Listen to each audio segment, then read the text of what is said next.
Halo Sobat Bola, apa kabar? Semoga semua dalam Baik, kondisi sehat selalu. Amin, amin. amin. Indonesia akan berlaga di Piala Dunia U17 ya, karena memang Ya, Indonesia sudah ditunjuk menjadi tuan rumah Piala Dunia U17 dan Indonesia betul. dapat jatah sebagai tuan rumah ya. Kita Ya, dapat posisi di grup A. Nah, cuma nanti di mana lokasinya belakangan. Tapi yang pasti adalah Indonesia harus segera menyiapkan timnasnya, yang timnas U17 untuk berlaga di Piala Dunia tersebut dan PSSI kalau tidak salah sudah menunjuk Bima Sakti. ya. Saya kurang paham nih, apakah ini sudah permanen atau belum nih? Ya, kalau berdasarkan press release ya dari pengurus PSSI sudah ada penunjukan memang kepada Mhm, Bima Sakti untuk menukangi Under 17 Indonesia di Piala Dunia. mhm, Walaupun penunjukan dari Bima Sakti ini juga bukan tanpa ini ya, tanpa kekhawatiran sebetulnya. Ini mhm, kan ya harus kita akui aja bahwa kita juga punya kekhawatiran bahwa ini event yang judulnya adalah Piala Dunia. Apakah dengan event yang sebegini besar kita akan menyia-nyiakan kesempatan ini ya dengan tidak menyiapkan katakanlah tim yang bagus. Tim yang bagus kan biasanya dibentuk dari pelatih juga yang mumpuni, katakanlah seperti itu. mhm, Karena kalau kita melihat ke belakang ya, memang Bima Sakti pernah membawa Under 17 kita jadi juara Piala AFF gitu loh. Tapi sayangnya di kualifikasi Piala Asia Under 17 kita jeblok. Karena sebetulnya pada saat itu Indonesia punya kans yang sangat besar untuk bisa lolos ke Piala Asia.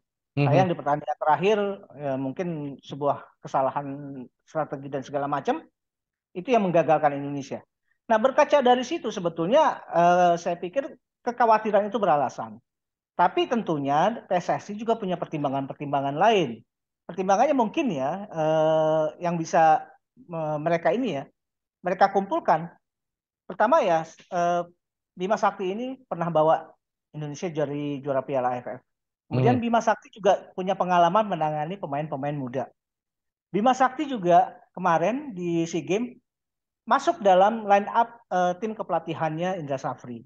mhm, Mungkin dari sini juga dari kepengurusan PSSI melihat bahwa ada transfer-transfer knowledge, ada transfer pengalaman, dan Bima Sakti juga masuk ke dalam proses-proses pembelajaran yang dilakukan di tim kepelatihan SEA Games.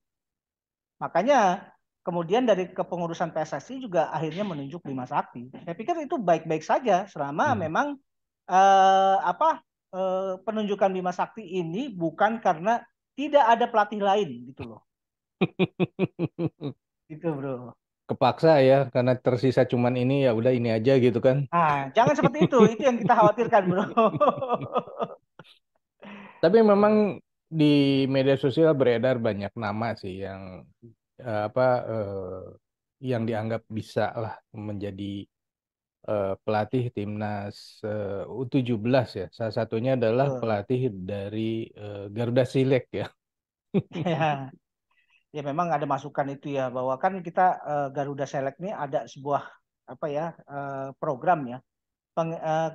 Pemain-pemain muda kita dikirim di camp pelatihan di Inggris.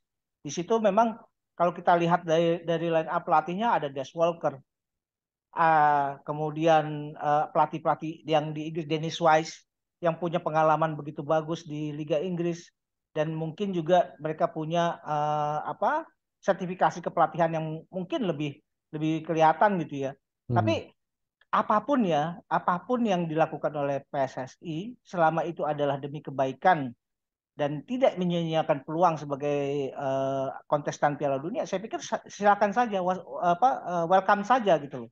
Hmm. Dan saya pikir juga mungkin efek dari Bima Sakti kemarin masuk ke dalam line up kepelatihannya Indra Safri itu akan membawa perubahan dari mindset seorang Bima Sakti sekarang gitu loh. Ya, Dan kita harapkan sekali bahwa itu memberikan pembelajaran-pembelajaran yang sangat baik sehingga kita juga punya pantas lah kalau kita punya ekspektasi bahwa kali ini di Piala Dunia Under 17 kita bisa berbuat banyak gitu loh. Bro.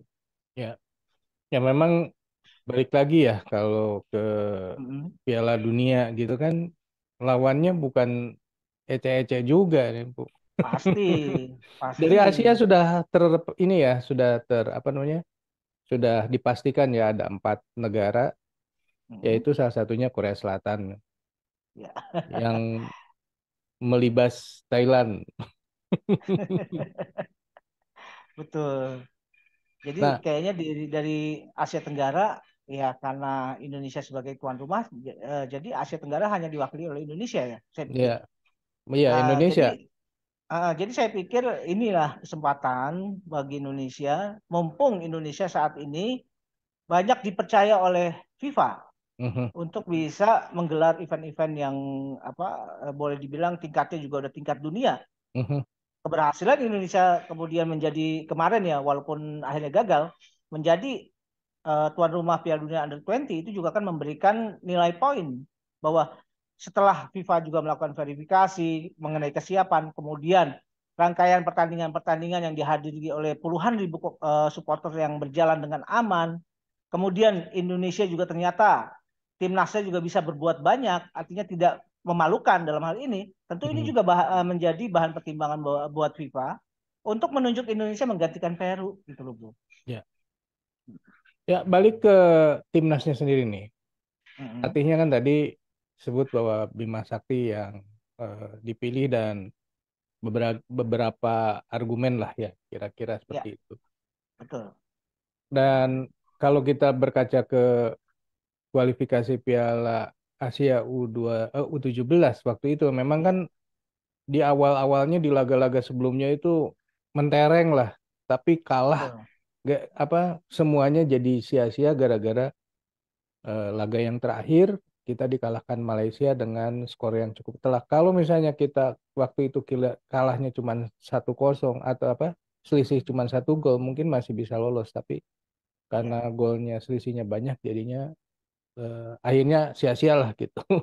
betul, betul, betul. Nah, saya yakin bahwa pengalaman itu di kualifikasi Piala Asia U17 ini menjadikan apa ya pembelajaran lah, Ya, pelajaran yang mahal buat Bima Sakti ditambah betul. dengan kemarin bergabung dengan tim kepelatihan dari Indra Safri di SEA Games. Mudah-mudahan pengetahuannya bertambah, variasi taktiknya bertambah. Kan kemarin kira-kira itu yang menjadi persoalannya bahwa taktik Betul. permainan timnas Indonesia tuh selalu begitu sehingga di laga terakhir sudah terbaca akan seperti apa, dibikinkanlah anti taktiknya yang kemudian itu yang menjadi kelemahan Indonesia. Iya, Nah, betul. bro, kalau misalnya Bima Nah, Sakti sendiri jadi pelatih timnas U17, kira-kira perlu nggak sih pembantu-pembantu atau asisten-asistennya itu yang memang punya kekuatan yang spesifik terhadap sesuatu, bro? ya tentu kan dalam hal manajemen sebuah tim pasti kan dibantu oleh bukan hanya head coach ya. Tentu head coach juga dibantu salah satunya oleh pelatih kiper, pelatih fisik, kemudian apa analis pertandingan. Itu Mhm, juga kan penting. Makanya mhm, saya pikir ada baiknya juga bahwa di event kali ini mungkin Bima Sakti perlu juga didampingi oleh orang-orang yang mungkin punya kapasitas yang cukup baik, punya pengalaman juga yang cukup baik yang bisa menjadi teman diskusi, menjadi tempat kita mendapatkan masukan. mhm, Misalkan kita contoh analis pertandingan. Analis pertandingan ini sangat dibutuhkan. mhm, Karena dengan begitu, selain Bima Sakti juga lebih fokus pada bagaimana dia memperbaiki taktikal yang terjadi di lapangan, tapi secara general ada staf kepelatihan yang analis pertandingan ini yang kemudian mulai secara general mulai berhitung gitu loh mhm. taktik-taktik apa yang seharusnya dilakukan lagi.